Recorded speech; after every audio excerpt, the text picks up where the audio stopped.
Now, other stories you should know about today include really the panic that hit financial markets overnight. It concentrated on Credit Suisse with fears it's on the brink of financial disaster. Its shares down 72% already this year, fell 24%. Other European banks, including Deutsche Bank, Commerzbank, Societe Generale, BNP Paribas and ING also fell heavily. The fear of a GFC-like contagion appeared real.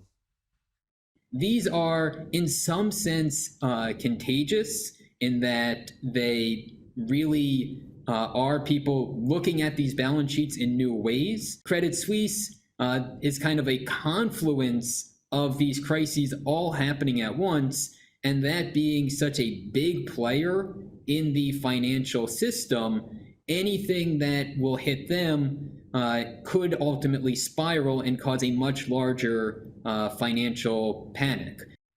The Credit Suisse share fall prompted the intervention of the Swiss National Bank, which said it would support the bank with liquidity. It tried to reassure markets by saying Credit Suisse meets the capital and liquidity requirements imposed on systemically important banks. But the alarm caused central banks to scramble. The Bank of England and global counterparts held emergency meetings about the threat of contagion. Business Now understands Australia's bank regulator, APRA, is monitoring the situation along with other Council of Financial Regulators. That includes the Reserve Bank. Now, around lunchtime today, our time, late in the evening in Europe, Credit Suisse put out a statement saying it had taken up the Swiss National Bank's offer of support.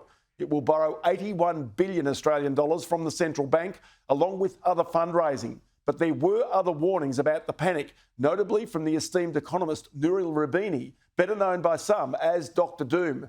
He tweeted a Credit Suisse collapse would be like a Lehman Brothers moment.